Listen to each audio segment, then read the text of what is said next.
So the mill began to grind herrings and milk pottage, और जो मिल थी उसने हेरिंग्स और मिल्क पॉटेज को ग्राइंड करना स्टार्ट कर दिया. First all the dishes pots and pans were filled and then it flowed out all over the kitchen floor.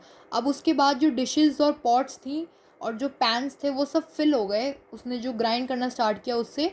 और उसके बाद जब वो ओवर फ्लो होने लगा तो वो सब कुछ फ्लोर के किचन के फ्लोर पर गिरने लगा. The man twisted and turn the hand mill and did all he could to make it stop. अब जो रिच मैन था उसने वो सब कुछ किया जो भी वो उसे रोकने के लिए कर सकता था. The rich brother ran to where his brother lived, और उसके बाद वो जो रिच ब्रदर कहाँ गया, अपने दूसरे ब्रदर के पास.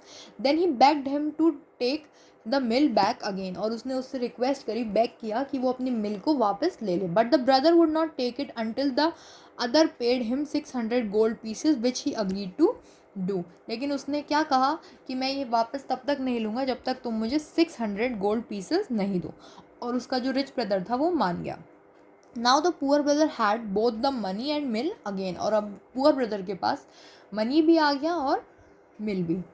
सो it was not long before he had a farmhouse much finer than his brothers, और उस थोड़े टाइम में ही उसके पास अपने ब्रदर से ज़्यादा अच्छा फार्म हाउस हो गया. The mill ground him so much wealth that he covered his home and siding made of gold. The house was the by the sea शोर.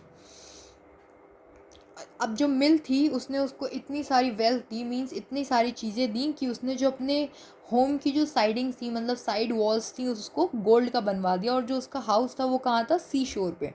After many years a skipper came by and asked to see the mill, और कुछ years बाद एक skipper आया और उसने उस मिल को देखने के लिए बोला. He asked if it could make salt, और उसने पूछा कि क्या ये मिल सॉल्ट बना सकती है.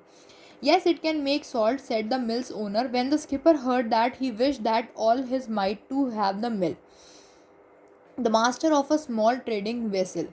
अब जो उसने क्या पूछा स्किपर ने कि क्या ये सॉरी मिल ओनर ने क्या बोला कि हाँ ये सॉल्ट भी बना सकती है. तो जो स्किपर था उसने ये सुना और उसकी विश क्या थी कि वो उस मिल को ले ले.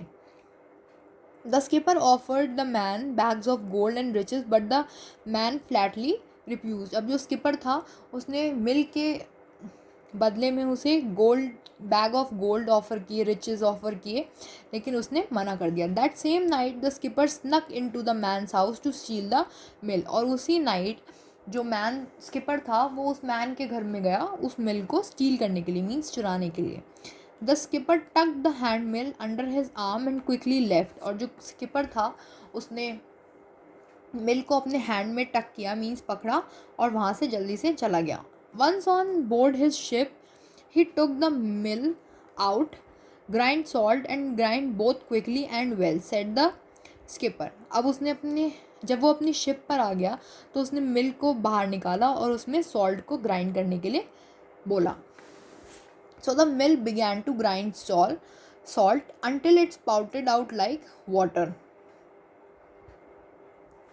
अब मिल ने सॉल्ट को ग्राइंड करना स्टार्ट कर दिया और वो जो मतलब वो बाहर निकलने लगा वाटर की तरह. When the skipper had filled the ship he wanted to stop the mill. अब उसकी जो शिप थी वो सारी उससे भर गई और वो स्टॉप करना था. But no matter what he did it went on grinding, लेकिन वो नहीं रुकी और वो ग्राइंड करती गई. The heap of salt grew higher and higher until at last the ship sank like a stone at the bottom of the ocean.